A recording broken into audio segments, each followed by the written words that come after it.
Mga kaibigan, ito naman si Pugak at your screen. At ngayon, gagawa tayo ng gluten.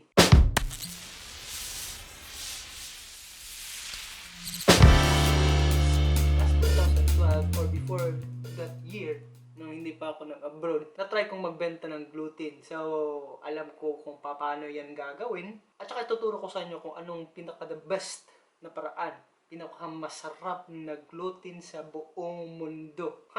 Hindi. Para sa akin ito yung mas magandang paraan sa paggawa ng gluten. Kapag gagawa ka ng gluten, kapag hindi mo pa alam yung timing, magiging parang makunat siya, parang rubber. So, papakita ko sa inyo ngayon kung anong pinaka-the best way sa paggawa ng gluten. Simple lang ang ingredients nito. Tubig at saka stick o.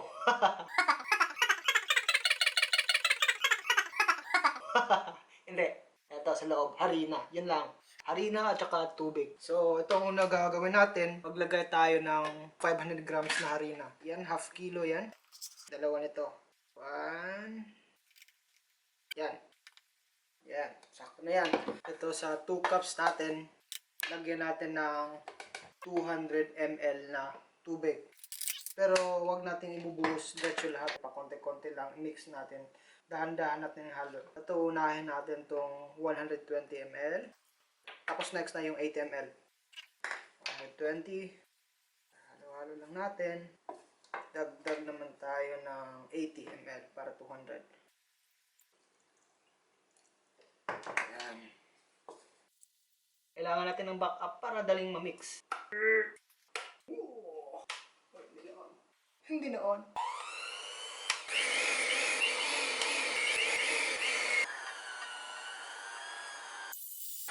Tapos, masa-masa na tayo. Lagyan ng konting harina.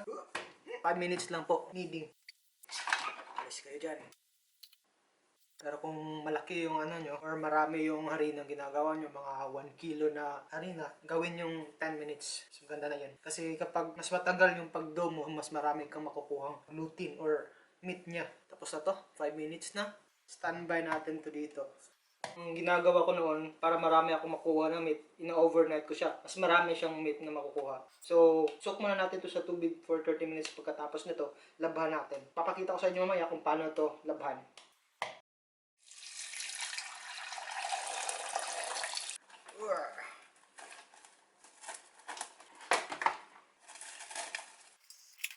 Yan na. Okay, halos 30 minutes na pong nakasok itong harina natin. Makikita natin dito. Yan. Yan. Buksan natin. Yan. Tapos, lalabhan na natin to. Paglaban natin dito, mariremove yung starch niya. At tapos ang maiwan ay yung gluten na lang. Expect natin na liliit to. Magiging konti na lang to. Parang 30% na lang ng harina. Or 1/3 na lang maiwan dito. Parang imamasa lang natin sa ilalim ng tubig. Hanggang itong tubig mag-clear siya. Mas maganda kung clear na clear talaga kasi ibig sabihin yan natanggal lahat ng starch. Ang purpose lang kasi nito ay tanggalin lang natin yung starch. So maiiwan yan. Yan na yan ang gluten. Remove mo muna natin yung tubig. Yan na yung naiwan na gluten. Pero may mga starch pa siyang naiwan. Sabahan pa natin. Yan, nagsimula na siyang mag-clear. Pero tingnan nyo, ang liit na niya.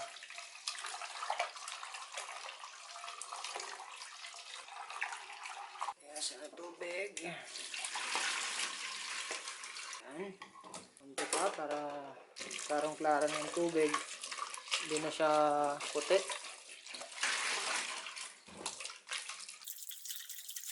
Ayan. Okay na to.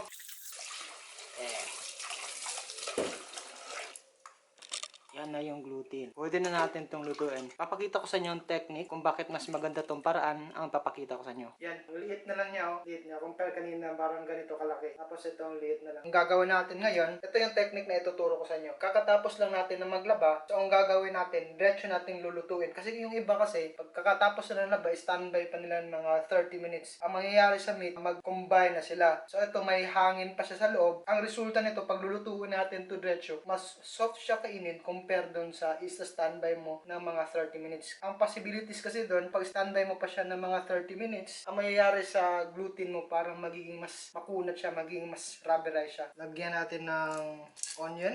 Mga ganitong kalaking onion. Yung kutsilyo natin. Slice natin to. Slice lang natin to into 4 pieces. Tapos, yun na. Lagyan natin dito. Yan. Ganyan lang. Yan lang yung ingredients. Simple lang. Lalagyan lang natin ng tubig. Tamang-tamang aapaw sa gluten natin. Yan. Sakto na siya. Lagyan natin ng soy sauce. 1/4 cup ng soy sauce. Sa inyo na kung ano pang dagdag ng ingredients. Pero para sa akin, ito lang. Simple lang dagdag natin ngayon. Kasi mamaya. Kasi pwede, sa ganitong technique, pwede natin itong stock sa fridge. Tapos pagka next time na gusto na nating lutuin, yan, may stock na tayo. Ito for temporary lang to na panlasa. Lagay na natin sa apoy. Cover mo. Turn on. Yan. Pakuluan natin to mga 15 minutes. Check. Yan. Yan. Kumukulo na siya. Check na natin. Dumikit. Kulang pa. Kulang pa. Kulang pa. Sakto na siguro to. Yan. Lutin natin. Check natin. Yan yung karne. Veggie Meat. Yan.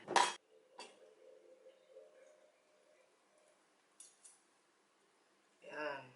Kita niyo yan?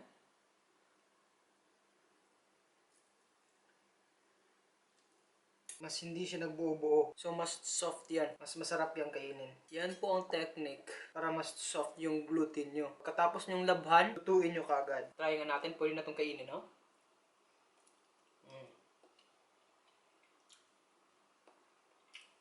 Soft na siya. Pero mag-ingat kayo kasi halos sa ating lahat may gluten sensitivity po tayo. Halos lahat ng mga pagkain, kaya nga may mga binibenta ng mga gluten-free na mga pagkain kasi halos lahat sa atin may mga gluten sensitivities tayo. So pagkakain tayo ng mga pagkain na may mga gluten, sasakit yung tiyan natin. Hindi natin alam na may mga gluten sensitivities tayo. Lalo na dun sa may mga celiac disease. Bawal sa kanila to. Yung may mga gluten na pagkain. Lalo na to kasi pure gluten to. Bawal to sa may mga celiac disease. Ha? Tandaan nyo yan. So, ang gagawin ko ngayon, gagawin namin tong ulam ngayon. Lulutuin ko to. I-mix ko to sa carrots, broccoli. Ewan ko anong pangalang ulam. Basta, papakita ko lang sa inyo maya. Hindi ko na papakita kung paano ko siya lulutuin. Papakita ko lang ang tapos na ulam namin. Ha? Kasi ubos na yung battery ng camera. Bye. Yung baggy beans, carrot, tatas, broccoli. Ito ang protein. Ito, tapos na. Ito yung gluten. Yan, carrot, potato, cauliflower, baggy beans, at saka ito yung gluten. Sarap. Sarap. Sakto. Gluten, no? Carrots, potato. Sarap. Healthy. So, kung gusto mo pang mapanood yung ibang mga videos ko, click mo lang dito. May mga videos tayo dito, yung dating mga post ko. Kadalasan kasi sa mga videos ko, mga DIY. So, kung ano-ano lang ginagawa ko, kung ano lang maisip ko, kahit ano, pagkain or ano, DIY o ano, kahit ano. Basta, subscribe ka lang. Huwag mong kalimutan mag-like. Bye.